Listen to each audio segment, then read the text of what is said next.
Good morning, students. We have to go in detail of the capacitance or capacitor today.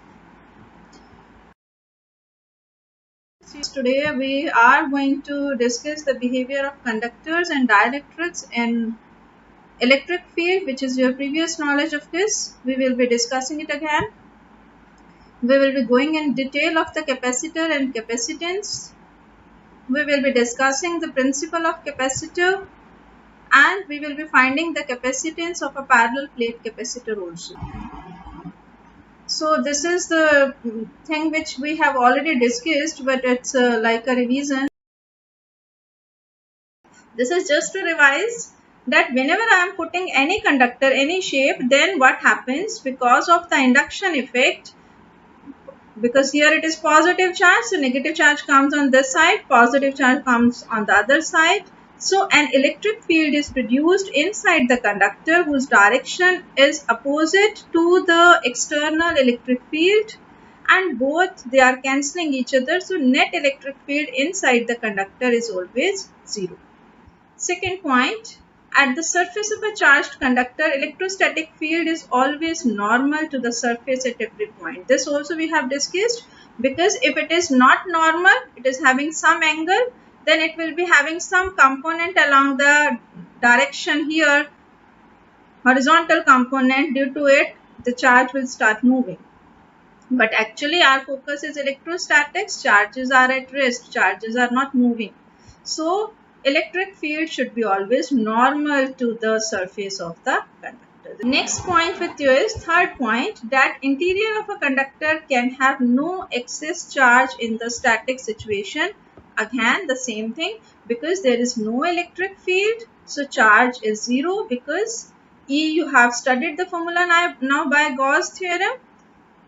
E, it is equals to Q upon epsilon naught. So if E is 0, epsilon naught is not 0, but Q has to be 0.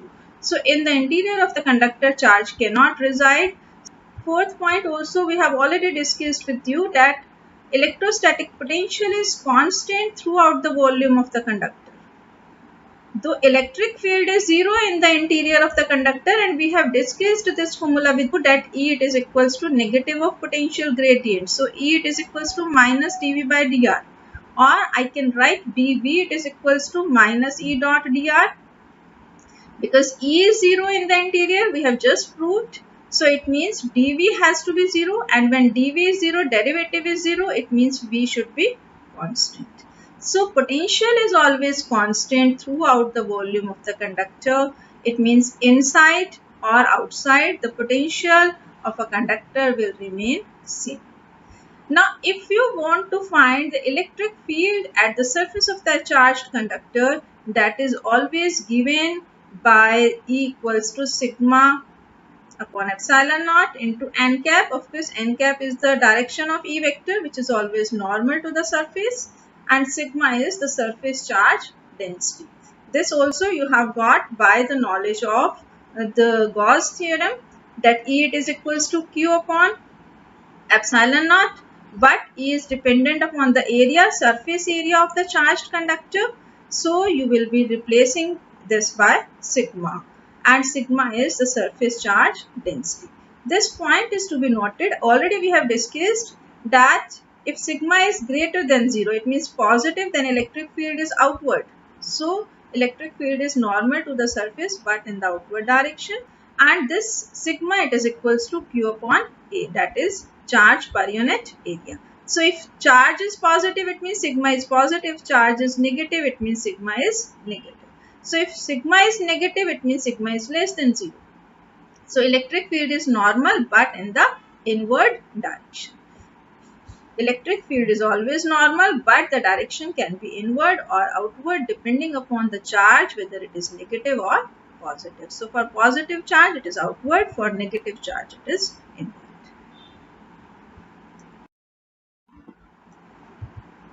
Next point also is very much clear to you. We have already discussed electrostatic shielding, that whatever is the charge, it is lying on the surface of the conductor. So it means inside the conductor, field is zero, because charge is zero. When charge is zero means sigma is also zero. but V is constant. This is just to revise the things.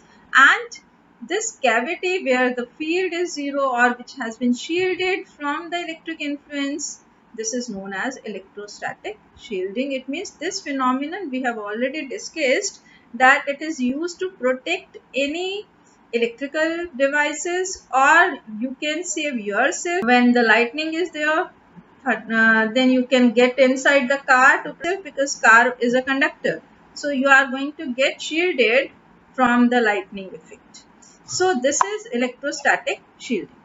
This diagram we have simply tried to show different things with you. This is if sigma is less than 0, then electric field is inside, negative charge. If sigma is greater than 0, then electric field is outside. Potential is always constant. This is just to show whatever we have learned till now about the conductor, whenever they are kept in the electric field, what type of effects are there, and what is electrostatic shielding. This is all about previous knowledge about the conductors. Now, if I want to deal with the dielectrics, already discussed with you, dielectrics are the insulators, insulating bodies on which you can see the electric field, effect of the electric field, or you can say we are able to electrify these objects. It means the charge can stay on these bodies. These bodies are of two types. One is non-polar. Dielectrics can be non-polar. Dielectrics can be polar. For non-polar dielectrics, positive and negative they are coinciding over each other, while in polar they are separated by some distance. So when they are separated, they are having some net dipole moment for the polar molecules, but dipole moment is 0 for non-polar molecules.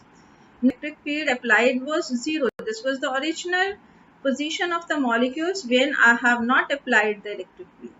Now, if I apply the electric field, then what happens?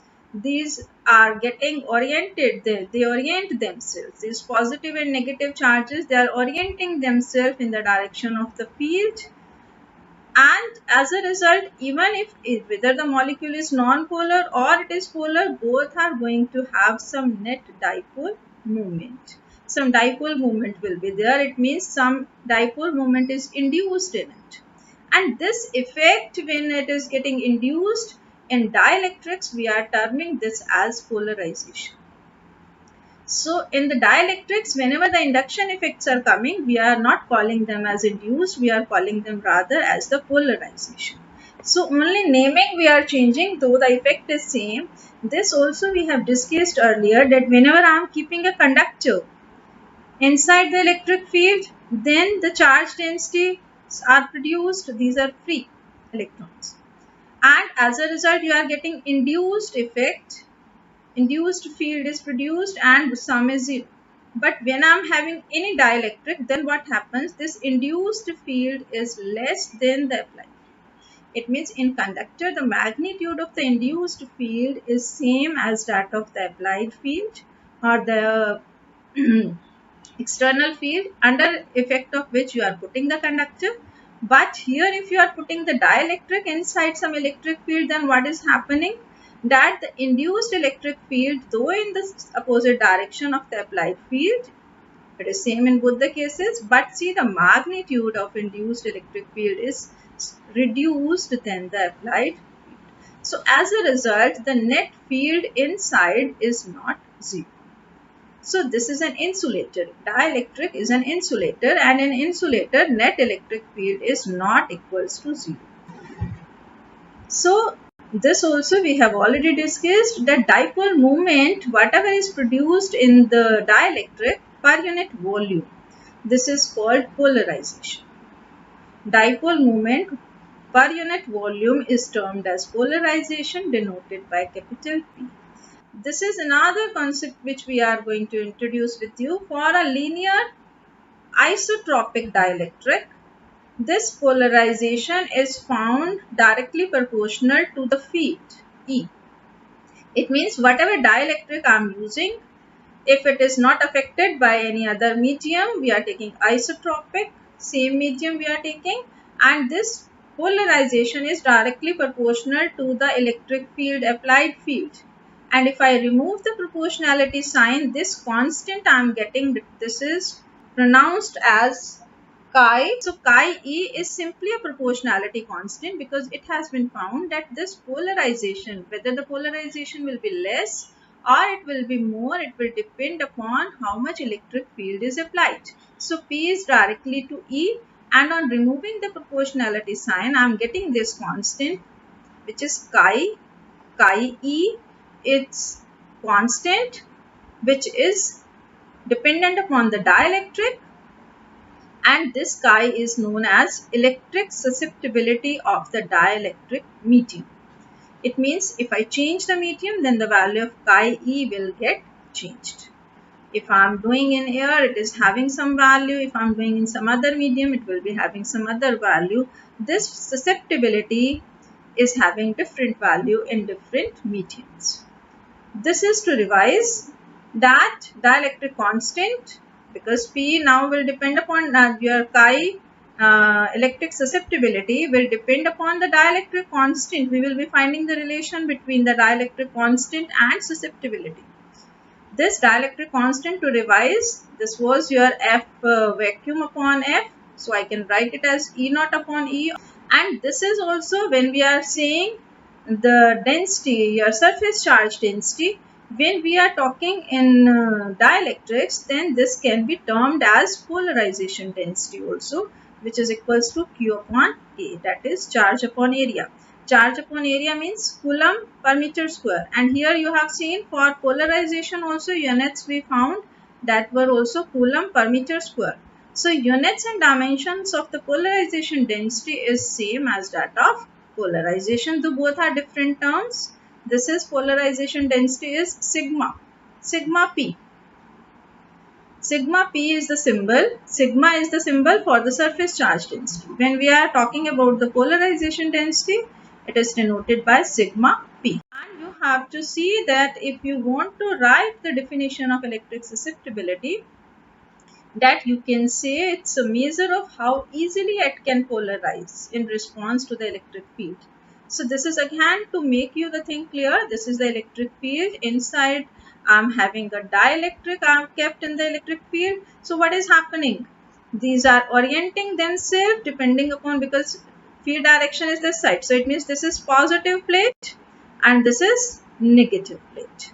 So negative charge will go towards positive plate, positive will come towards negative, so they will orient themselves. So induced field or polarizing field, I can say, will be having the opposite direction of the applied field. And as a result, the surface charge densities, in place of writing in conductor, we were writing sigma. Simply sigma plus sigma minus sigma. Here we are writing it as sigma P, which is the polarization density. Sigma P. This will be, of course, one will be negative and other will be positive. Signs you can write. This is just to show you the dielectric when kept in the electric field. And this susceptibility of a dielectric material is a measure of how easily it can polarize in response to the electric field. So it means it is finding the electric permittivity. So it means my susceptibility is related with the permittivity. Permittivity means a dielectric constant. So another way you can define susceptibility, it is the ratio of polarization to the electric field, because I wrote the formula just now that P it is equals to chi into E. So chi can be written as P upon E. So this is the unit of P, this is the units of E, electric field. Both if you divide, you are getting the units of susceptibility, which is coulomb square per Newton meter square. This is the units of electric susceptibility. You can always find by P upon E. Polarization divided by the electric field. So this is a new term with you. On this you have to make focus. This is electric susceptibility. For electric field we are talking, that is why electric we are using the word. So otherwise I can simply say susceptibility. But because we are studying the electric effect, so we will be talking about the electric susceptibility. We have to find the relation between the dielectric constant and susceptibility. Now what it is, we have seen this relation that whenever you are applying the electric field inside the dielectric, you have seen if it is in positive direction, then polarizing field is coming in the opposite direction. So polarization will be equals to E minus EP. E minus EP, or if you are keeping in some medium you are talking about, then it can be written as epsilon E, which is equals to epsilon naught E plus P. So this you can write, this is the important relation with you, that this is K, dielectric constant, that is equals to 1 plus phi E upon epsilon naught. This is the new topic with you. We want to discuss capacitance of a conductor. It means what it is, this whole thing which we have studied, that if I am having a conductor or I am having a dielectric, so this knowledge is actually required to study the capacitance or to study the capacitor, which is a new topic with you, and it is of course a very important topic. So what is found, that if I am having some charge is given to a conductor, insulated conductor means which is kept on the insulated stand, and if V potential is raised, then it has been found that if I raise the potential more, then charge stored can be more. So Q is directly proportional to the potential, and if I remove this proportionality constant, I am getting C. On removing the proportionality sign, I am getting a constant which is denoted by C. This C is known as capacitance of the conductor. Capacitance means how much I can raise the charge. I go on increasing the potential, I go on raising the charge. So there should be a value that on which it will depend. So that is a constant value which is known as capacitance of the conductor. It means how much I can increase, that should be having a limit. Of course, if I am saying that I am raising the potential up by 1 volt, then what it is, then C it becomes equals to Q, that is equals to the charge stored. So from here you can take the definition of the electrical capacitance of a conductor. It's a measure of its ability to hold the electric charge. That how much? It means charge can be less, charge can be more, and same will be the capacitance of that conductor. That will of course depend upon the size of the conductor, shape of the conductor, what type of conductor you are taking. All the things will be interdependent. So what is this? That C, which is a constant of proportionality, it is capacitance. It can be defined as the charge required to increasing the potential of the conductor by 1 volt. This definition we can write, to write the units of this for this capacitance. Just to make you the thing clear, like I have taken an isolated spherical conductor. This is an isolated spherical conductor with me. It can be a sphere, it can be a shell. Spherical shape is there. Isolated means there is no charge around it, nothing else is there around it. And charge of course will be distributed on the surface of the conductor, because we have already discussed and revised also now today itself that charge cannot lie inside the conductor. The charge is always zero, so charge has to lie on the surface of the conductor. Now if I am saying that V is the potential at any point on the surface of the conductor, then this is the formula which we have derived earlier in the previous lecture, that potential is for a point charge or for a spherical conductor, it was getting the same value. You all have observed for the spherical conductor as well as the point charge. If I am finding at a distance r can be outside or it can be on the surface, the value, this expression has been derived with you, that V it is equals to Q upon 4 pi epsilon naught r. So what it is, now we have just written the formula for the capacitance, which is equals to Q upon V. So if I put the value of V here in this formula, I will be getting the formula for the capacitance, which is equals to 4 pi epsilon naught r. So it means it is dependent upon epsilon naught, it is dependent upon r. So capacitance is directly proportional to, of course, the radius of the sphere. If I take the radius more, then the capacitance will be more. If I take the sphere small in size, the capacitance will be small. This is just to make you clear the capacitance. It means capacitance, it depends upon the size and shape of the conductor. It depends upon the nature of the surrounding medium. It depends upon the presence of the other conductors in its neighborhood. And of course, it depends upon the permittivity. If you are having some medium, now if you put the value of 4 pi epsilon naught and you take the value for capacitance, that is the unit of the capacitance farad we are going to discuss, then of course you will be finding, if I take a sphere as large as earth, then the value is coming in the smaller units, that is microfarad.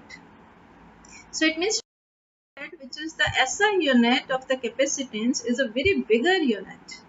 So what it is, if I take Q equals to 1 coulomb and potential equals to, I am raising 1 volt, then capacitance, it is coming out to be 1 farad, which is the SI unit of the capacitance.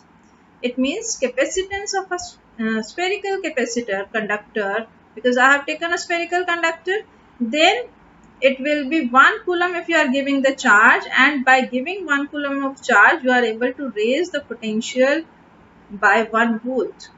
That is 1 farad. If in that formula you put this value capacitance equals to 1, and then you will be getting radius equals to 10 raised to the power 9 meter.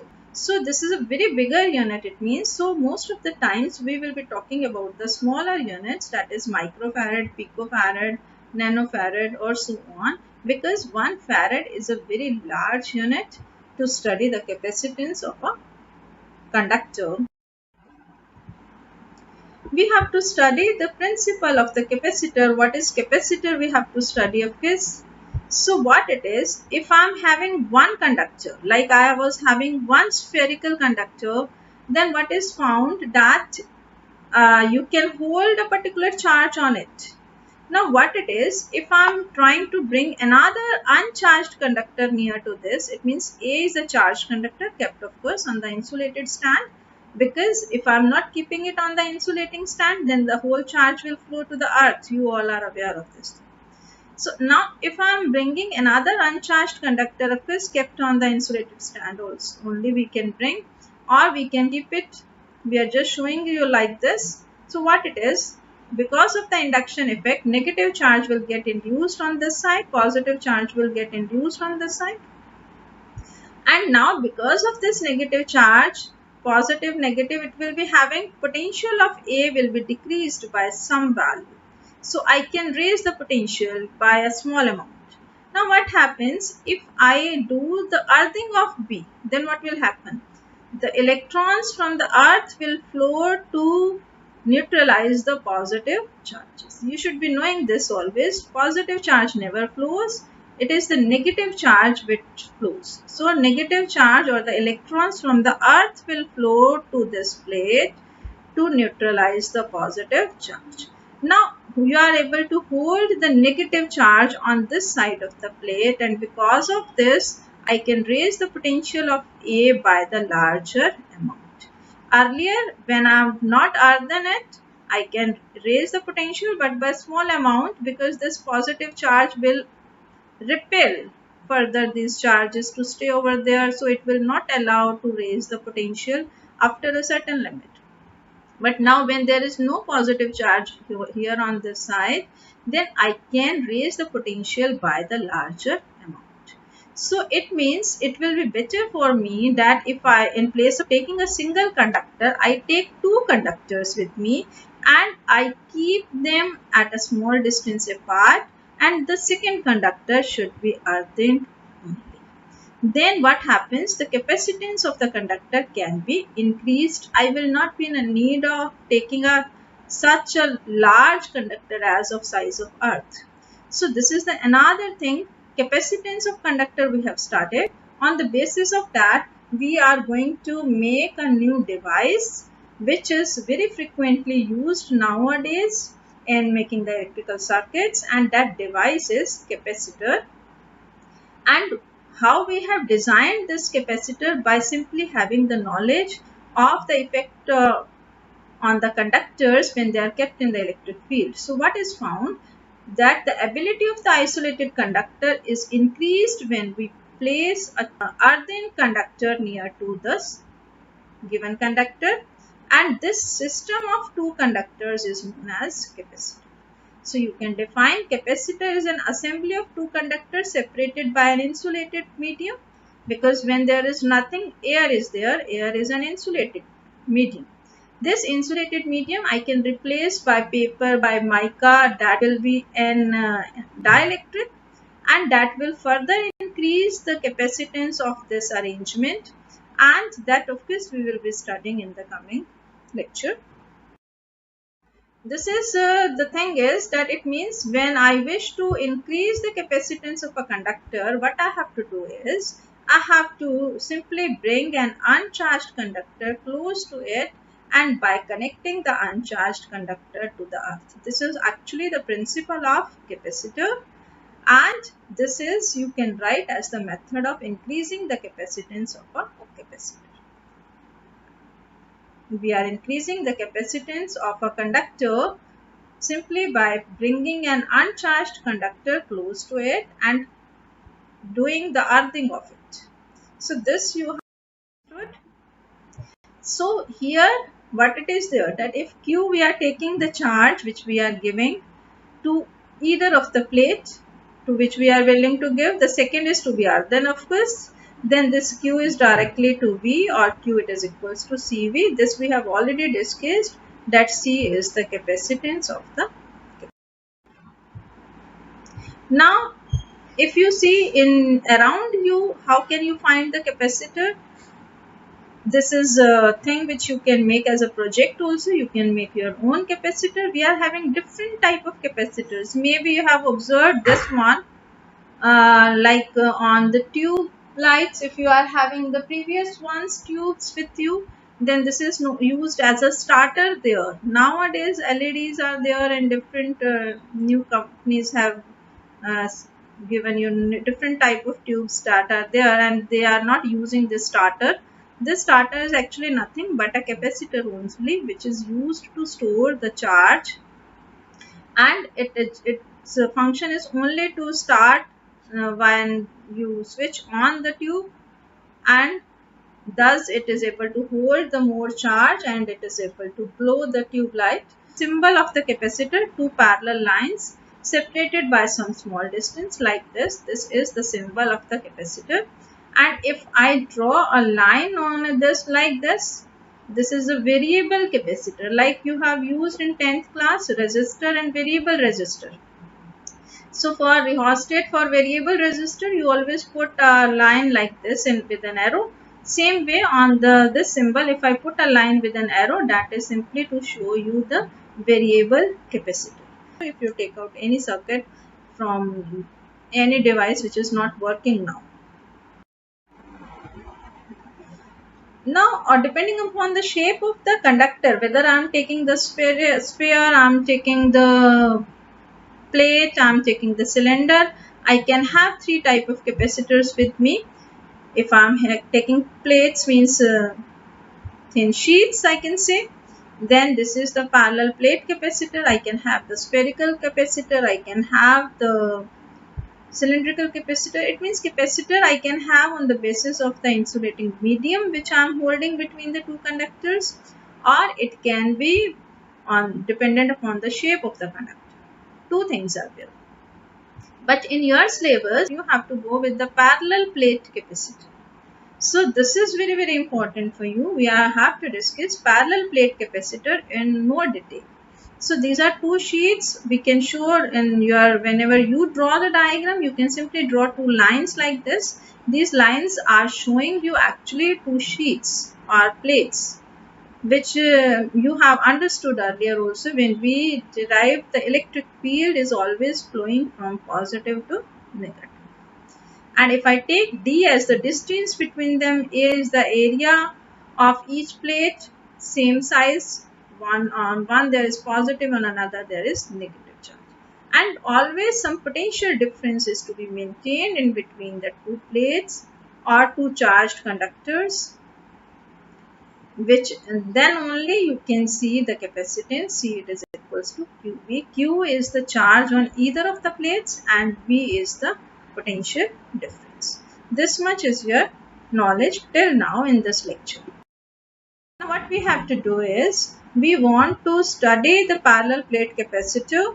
This is again showing you the diagram in which we are having dielectric is also there, E is there, plate separation is D. This is if I want to take some dielectric is kept in between two conductors.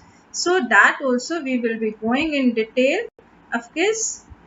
Now when we have to discuss the parallel plate capacitor, then according to Gauss law, we have already discussed with you that E it is equals to Q upon epsilon naught A, or you can write sigma upon A.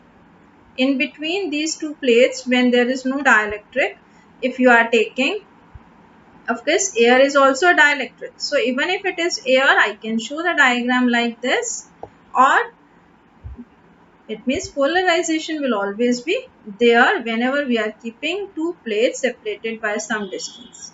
Or one thing is, I may remove the air, then it can be shown. Otherwise, whenever even air is there, air is also a dielectric. So you can show the diagram like this. We are taking each plate area equals to A. Charge on each plate is Q. On one, of course, it will be positive charge. On another, it will be negative charge. All the time we are not showing that it is ardent. Of course, it is a common understanding by now that the second plate is ardent with you, and separation between the plates is D. Now we have studied, if I am having two plates kept like this, then no electric field is there outside. They are not this side, even on this side there is no field, but inside there is a field, and that field is equals to sigma upon epsilon naught. We have proved it. Sigma upon epsilon naught, I can write it as Q upon A. Sigma can be written as Q upon A and epsilon naught as it is. And we have studied that potential V, it is equals to E into D, because E it is equals to potential gradient. So V upon D, V is the potential difference and D is the distance between the plates. So V upon D it is equals to E, or I can say E into D it is equals to V. So it means I need to multiply this thing with small d, which is the distance between the plates. So V I am getting equals to QD upon epsilon naught D. So this is the result with you for the capacitance of a parallel plate capacitor, which is equals to C, it is equals to epsilon naught A upon D. It means capacitance of a parallel plate capacitor, it is dependent upon the area of each plate. Each plate area is taken as same of this.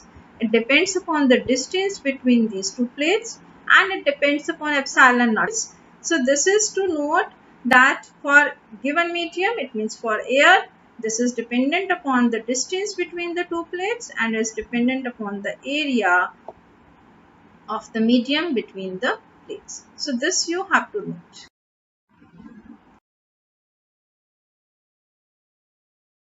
For spherical conductor, I will be having one sphere, then I will be having another sphere, and the outer sphere is ardent, and you can have the different radii, and then by using the same method you can find the value of potential, because you know the formula, but now you have to use the integral A to B, and then you can again on the same lines as we have derived for the capacitance of a parallel plate capacitor, you can find the capacitance of a spherical capacitor also.